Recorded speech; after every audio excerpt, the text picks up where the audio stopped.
In 2004, Patricia Gordon found out she had cancer.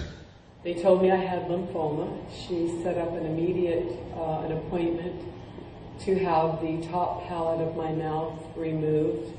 And Patricia refused to undergo surgery and started a long quest for a different solution, going from doctor to doctor. They were going to administer. But it was all in vain, and after 3 years she realized she was just going around in circles. Over $2,000 for a PET scan. And it showed up a mass in my lung, my right lung, about the size of a medium potato. In the lung? In the right lung, yes.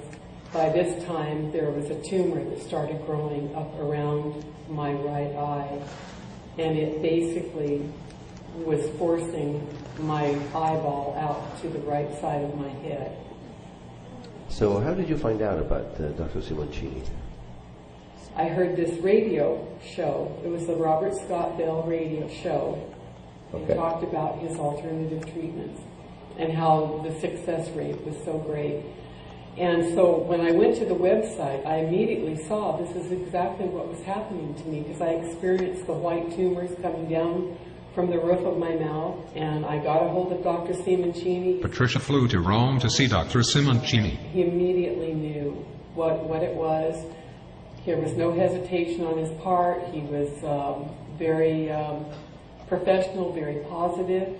He started doing injections, not only around my eye, but under my chin. Injections of what exactly? The sodium baking soda, or sodium bicarbonate. Right. Because a tumor, it's still here to a certain degree. But anyway, he injected those areas. So you also did injections on the eyelid? All around. All around. All around. And he would inject it, and then he would fill up the vial at least 3 times, flood the area. I mean, I looked like a little balloon, a lopsided balloon by the time he got done. But I could tell that it was something positive. And so I was getting immediate results, which I had to come back home after the month, continued injecting myself with solutions, and finally it started to go down. And it doesn't mean that I don't have cancer elsewhere, which I need treatment for. And hopefully I can, through this seminar, find somebody. What would you say is needed at this point? What should happen according to your... Well, it would be nice to have a clinic that would be able to honor this. Of course, all you're doing is a metabolic balancing. You're not calling it cancer treatment. But in the meantime, what gave you the strength to continue on your own like that? Because he was so positive and aggressive, and I knew I had to continue, I learned to do the injections myself. So I've actually done them in the roof of my mouth. I've done them all around my eye. Wow. By yourself? By myself. I had to learn because nobody would even touch. Even my dentist wouldn't even return my calls when I asked for help. I couldn't get help anywhere. Everybody's afraid. Right. So I thought, if I don't take this in my own hands, I won't survive. This is John Blankenship in Houston, Texas. I was diagnosed with prostate cancer in about August of 2007, and I proceeded to do all the classic evaluations that the medical industry puts you through. They did a biopsy and later on scheduled me for radical prostatectomy. And I looked on the internet and saw what they were going to do and the fact that I was going to be incontinent, and I rejected it out of hand. The whole time they were trying to sell this operation to me, and it just didn't feel right. They ran me through the mill, and I had to sign a paper that I would accept chemotherapy and also radiation treatment in the event that the radical prostatectomy did not cure my cancer problem.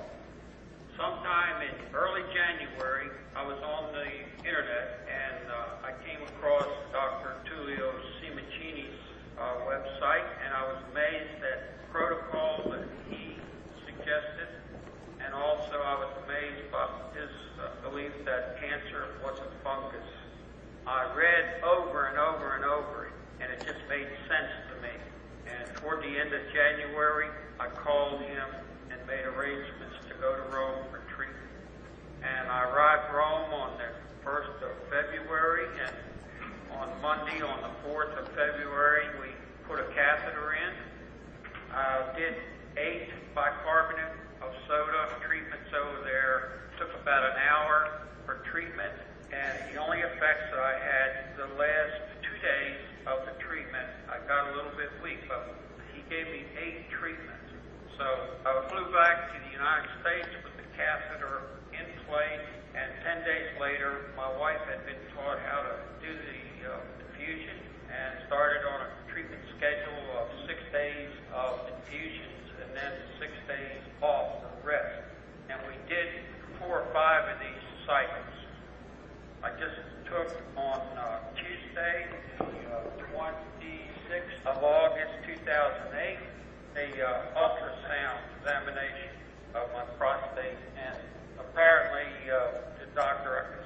according to this ultrasound scan, your cancer is gone. Yes, sir. Can you believe that? I absolutely believe it. I believe everything that Dr. Simoncini says. He's a genius. He's a Renaissance man. So even before you found out about Simoncini, it seems to me like the real turning point was when you rejected the Orthodox process. Is that correct? I rejected it out of hand because I knew that as soon as they started cutting on it, those little cells were going to run all over my body, and 6 months later they were going to be popping up and gross all over my body, and I knew that. Because the fungus starts to run and hide, and it finds the best place to hide and receive nutrition. And his treatment sort of kills all of that because there's an overabundance of sodium bicarbonate in the treatment, and it's totally, while you're being treated, your blood is becoming saturated with it. So it kills the fungus en route to wherever it's going. So it not only kills the fungus at the tumor, all the fungus that gets away is killed in the algorithm. Are you a doctor, John? No. No. I can read and I can understand, and no one else has made sense to me except Dr. Simoncini.